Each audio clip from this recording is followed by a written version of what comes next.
Hello my dear student, today we are going to complete part 4 of chapter 10 from grade 10 science, and in this part 4 you have to learn about refraction.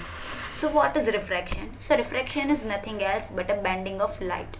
कि जब कोई भी light एक medium से दूसरे medium में travel करती है तो at the time of medium change वो क्या हो जाती है, थोड़ी सी बैंड हो जाती है. So this bending is known as refraction. Okay, so refraction is when light bend as it pass from one medium to another medium. Okay, अब यहाँ पे एक आपको इमेज दी है, that one is a yellow line, कि ये एक light का रे है. देन अगर ये मूव हो रहा है तो इसको ऐसे स्ट्रेट लाइन में मूव होना चाहिए, बट यहाँ पे क्या हो गया है, मीडियम चेंज हो गया है. तो मीडियम चेंज होने की वजह से उस लाइट के रे ने क्या किया, स्ट्रेट जाने की जगह वो थोड़ा सा मुड़ गया. That is refraction. अब ऊपर वाला मीडियम था एयर का, यहाँ पे है ग्लास का मीडियम, और यहाँ पे वापस है एयर का मीडियम. ओके, तो पहले एयर का मीडियम फिर ग्लास के मीडियम में आया, और ग्लास के मीडियम में से वापस एयर के मीडियम में गया. So when light travels through air pass into glass block it reflect towards the normal.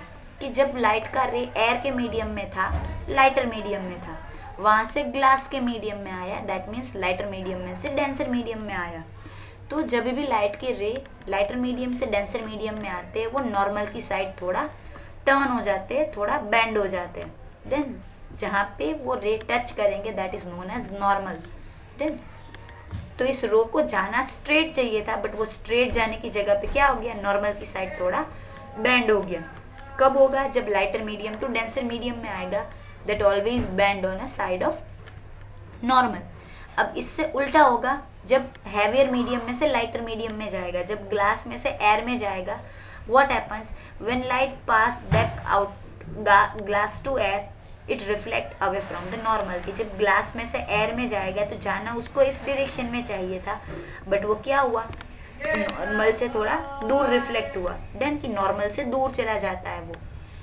Getting my point? So this is about refraction. So the phenomena of bending of light when it travels from one medium to another medium, that is known as refraction. कि भाई light का एक medium से दूसरे medium में travel करते time थोड़ा सा बैंड हो जाना, that is nothing else but a refraction. Now what is the law of refraction? So the incident ray, the normal and the reflected ray are lie in a same plane. Then ये हुआ आपका refraction of light का रो, sorry लो. कि incident ray, normal and reflected ray हमेशा एक plane के अंदर होता है. देन अब इसके अकॉर्डिंग आपको रिफ्रैक्टिव इंडेक्स पढ़नी है. So what is refractive index? So sine i upon sine r that gives constant. So this one is a refractive index. So what is sine i? So sine i stands for angle of incident. Sine r is equal to angle of reflection, and this constant is nothing else but a refractive index. So what is refractive index? So refractive index of a medium gives an indication of light bending ability of that medium. कि भाई refractive index और कुछ नहीं है, but जो भी medium है उसकी बेंडिंग कैपेसिटी कितनी है, कि वो कोई भी लाइट के रे को कितना बेंड करवाएगा, वो बेंड करवाने की capacity, that is refractive index. ना here I mention some equation n21. then तो 2 मतलब 2 की रिफ्रैक्टिव इंडेक्स 1 की रिस्पेक्ट में, n21. तो मीडियम 2 की रिफ्रैक्टिव इंडेक्स है मीडियम 1 की कंपैरिजन में, मीडियम 1 की रिस्पेक्ट में. सो n21 that means refractive index of medium 2 with respect to medium 1. So the equation is speed of light in medium 1 divided by speed of light in medium 2. Done. So medium 1 की speed v1, medium 2 की speed v2. अब question ये होना चाहिए कि 2 की refractive index थी तो 1 क्यों ऊपर आया. तो याद रखो, जिसके भी रिस्पेक्ट में आप रिफ्रैक्टिव इंडेक्स फाइंड आउट कर रहे हो उसको हमेशा ऊपर रखना चाहिए. सो n21 2 की रिफ्रैक्टिव इंडेक्स है 1 के रिस्पेक्ट में, दैट्स वाई मीडियम 1 को ऊपर रखो.